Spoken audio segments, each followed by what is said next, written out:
This lesson is an introduction to proofs by mathematical induction. A proof by mathematical induction is a method for proving a given predicate is true for all natural numbers n greater than or equal to a fixed constant c. This method consists of two steps: a base case, where you prove that the predicate is true at the beginning value, c, and an induction step. And this is where you assume that the predicate is true for some value of m greater or equal to c, and the goal is to prove that the predicate is true at the next step, m plus 1.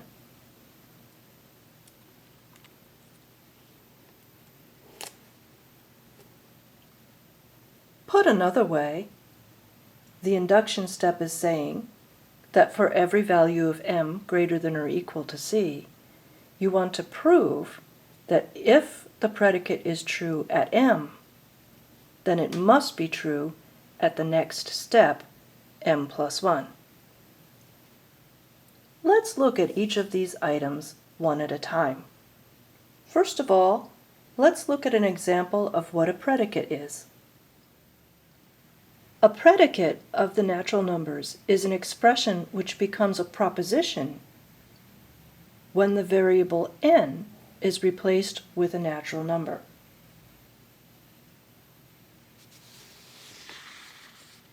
Here's an interesting example of a predicate. It says that n cents worth of postage can be formed using only 4-cent stamps and 5-cent stamps. Let's look at a table of truth values for this predicate for some values of n. So the question we're asking is, for which values of n is it true that we can make n cents worth of postage using only 4-cent and 5-cent stamps? Well, it's clear that it's true that I can make 4 cents of postage with one 4-cent stamp, and I can make 5 cents of postage with one 5-cent stamp. So Pn is true when n is 4 or when n is 5. And if I have two 4-cent stamps, I can make 8 cents of postage with just 4-cent or 5-cent stamps, and I can make 9 cents if I use a 4-cent and a 5-cent stamp, and I can make 10 cents if I use two 5-cent stamps. So using only 4-cent and 5-cent stamps, it's true that I can make n cents of postage when n is 8, 9, or 10. It's also true that I can make 0 cents of postage if I just don't use any stamps at all. On the other hand, can you see that I can't make 1 cent or 2 cent or 3 cents of postage using only 4-cent and 5-cent stamps? Because my stamps are too big. And if we think about it a little more, we can't make 6 cents or 7 cents using only 4-cent and 5-cent stamps. For example, if I wanted to make 6 cents, if I used a 4-cent stamp, I would need 2 more cents, which I can't do using a 4-cent or 5-cent stamp. And if I wanted to make 6 cents and I tried to use a 5-cent stamp, I would need 1 more cent, which I can't do with a 4-cent or 5-cent stamp. So making 6 cents is impossible. So this predicate is false when n is 6, and similarly when n is 7. This predicate is also false when n is 11. It's impossible to make 11 cents of postage using only 4-cent and 5-cent stamps. Continuing down this table, I see that I could make 12 cents of postage with 3 4-cent stamps. And if I replace this 4-cent stamp with a 5-cent, then I go up by 1 cent, and that makes 13 cents. And I could keep replacing these 4-cent stamps one at a time and go up 1 cent each time. And now I have 14 cents. So I was able to make 12, 13, 14, and 15 cents.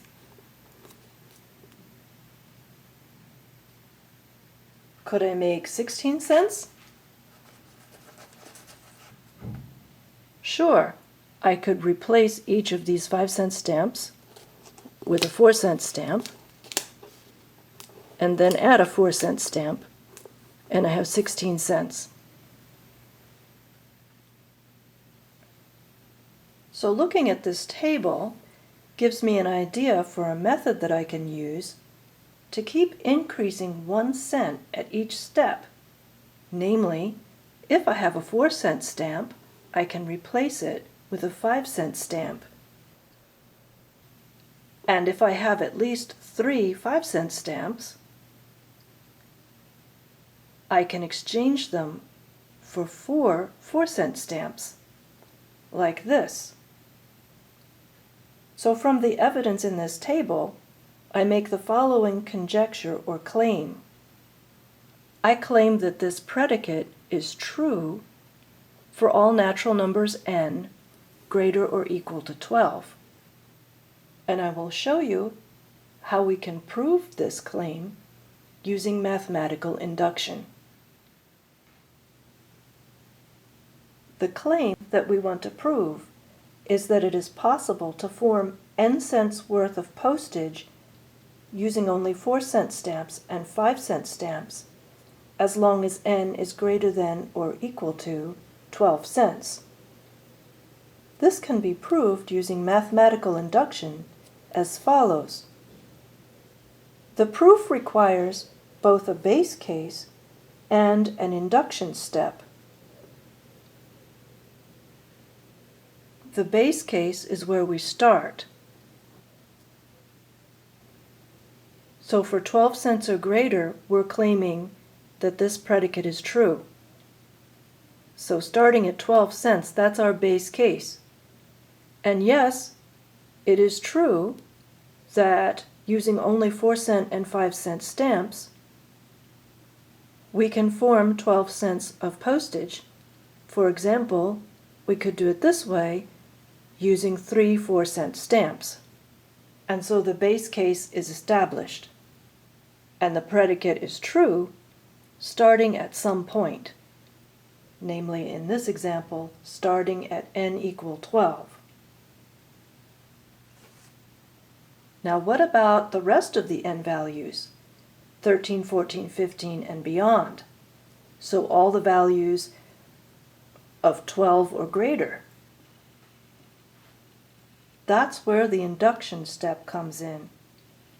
So in the induction step, what we do is we say, suppose the predicate is true for some value of m greater or equal to 12, and our goal is to prove that the predicate is true for m plus 1. Now, at first glance, it may appear as if I'm assuming what I'm actually trying to prove. But notice the subtle difference in the wording here. I'm allowed to assume that the predicate is true for some value of m greater or equal to 12. This is different from saying that the predicate is true for all values of n greater or equal to 12, which is my goal. So let's take a careful look at this assumption.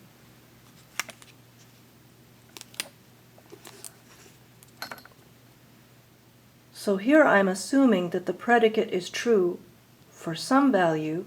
Another way of saying this is to say there is an m greater or equal to 12, so that PM is true. And I am definitely allowed to assume this because of my base case. My base case has already established that there is a value, namely 12, where the predicate is true. I can make 12 cents of postage using only 4-cent and 5-cent stamps. So that this is a perfectly valid and correct assumption. I can certainly assume that the predicate is true for some value of m. There is a value of m greater or equal to 12 where the predicate is true. Namely, if m is 12, it will work. This is very different from saying that the predicate is true for all m greater than or equal to 12. I'm not assuming that. I'm not assuming that it's true for all m. In fact, this is my goal. I can't assume what I'm trying to prove. So all I've established so far is that there is an m, and my goal is to prove that not just for some m greater than 12, but for all m. That's my goal. And we will accomplish that by using the base case and the induction step together, like this. So if I'm able to prove my goal here, then this base case together with this induction step will prove my claim. So the induction step says, let's assume that the predicate is true for some value of m greater or equal to 12, and our goal is to prove that the predicate is true for m plus 1. And so here's how we prove our goal. Well, there are two cases. Okay, we're given that we have m cents in postage using just 4-cent and 5-cent stamps. Now either we have a 4-cent stamp or we don't. And if we have m cents in postage using just 4-cent and 5-cent stamps, and we do have a 4-cent stamp, then we replace it with a 5-cent stamp. And now we have m plus 1 cents in postage using just 4-cent and 5-cent stamps. And so P at m plus 1 is true.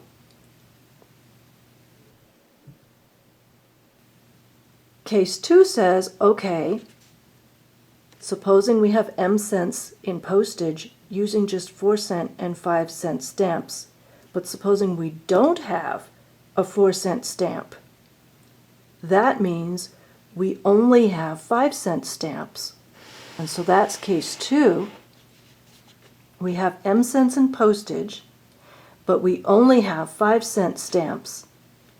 But notice how we assumed that m is greater or equal to 12. That means that I can't have only one 5-cent stamp or two 5-cent stamps, because that would be only up to 10 cents. And the amount that I have is at least 12. So that means that if I have only 5-cent stamps, I must have at least 3 5-cent stamps. And then what we do in that case is we replace 3 of the 5-cent stamps with 4 4-cent stamps. And we've gone up from m cents to m plus 1 cents. And so it is possible to make m plus 1 cents in postage using only 4-cent and 5-cent stamps. And so PM plus 1 is true.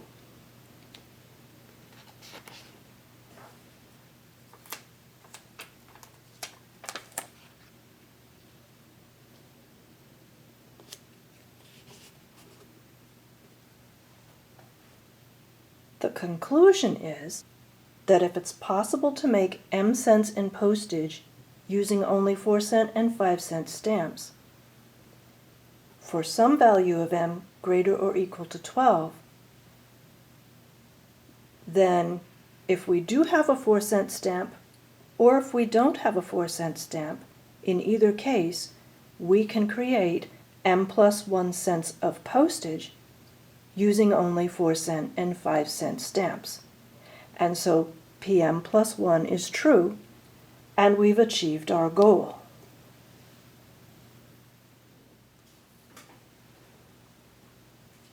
So we have proved that if it's possible to make m cents worth of postage for some m bigger or equal to 12, then it follows it must be true that it's possible to make m plus 1 cents of postage using only 4-cent and 5-cent stamps. And the base case, together with this induction step, proves that it is possible to make n cents of postage for all values of n bigger or equal to 12. And we've used mathematical induction to prove this claim. And the way that works is the base case says that the predicate is true for 12 cents. And the induction step says that if it's true for 12, it must be true for 12 plus 1, or 13. And then the induction step again says, well, if it's true for 13, it must be true for 13 plus 1, or 14.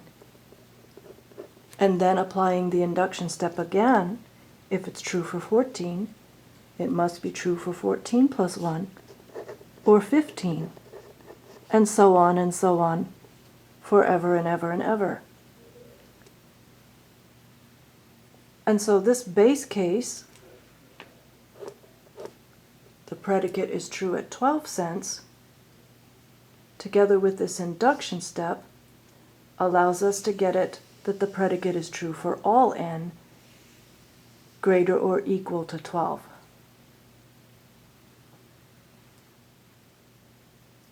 Note that every successful mathematical induction argument has both a base case and an induction step. If you have only a base case, you have no chain.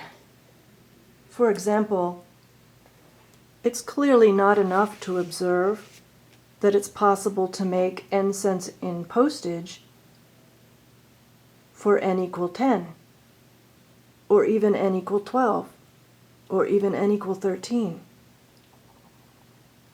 We need a chain that helps us to establish that the predicate is true for all the values n greater than or equal to 12.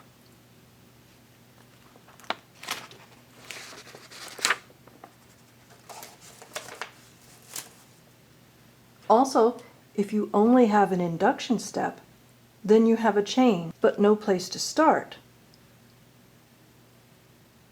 Notice how my induction argument fails.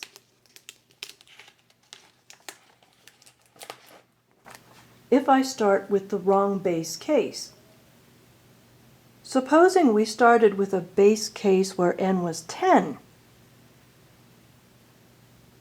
That would mean I only have 2 5-cent stamps. And my induction argument fails down here because I need to eliminate at least 3 5-cent stamps and replace them with 4 4-cent stamps in order to make this argument work. So a base case with n equal 10 will not work for me here, and my induction argument will fail.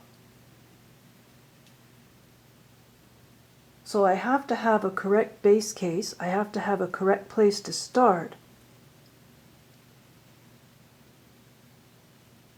and I have to be careful that my induction step is applicable to my base case to make sure that my chain is not broken. Here's another example of what can happen if we skip the base case. Consider the predicate n equaling n plus 1. If the predicate is true at m, for some natural number m, it is certainly easy to prove that the predicate must be true at m plus 1, just by adding 1 to both sides. If m is equal to m plus 1, then adding 1 to both sides, we have that m plus 1 is equal to m plus 1 plus 1. And so, if the predicate is true at m, it must be true at m plus 1. But in fact,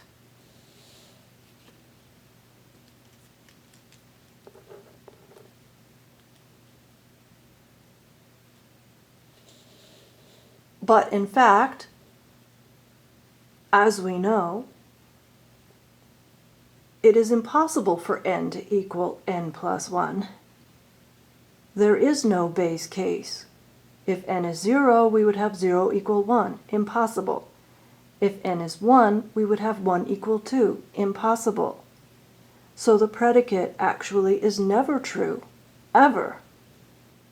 So this proof by mathematical induction fails because while I have an induction step, there is no base case. So this proof by mathematical induction is a fail. It doesn't work because there is no base case. So to summarize, a proof by mathematical induction is a method for proving that some predicate is true for all values of n greater than or equal to some fixed constant. In our example with the stamps, the constant was equal to 12. And this method consists of two steps, the base case and the induction step. The base case is where you start. It's the first value of n where you establish that the predicate is true. And the induction step says, assume that the predicate is true for some value m greater than or equal to that beginning value c, and then prove that the predicate must be true for the next value m plus 1. And the base case together with the induction step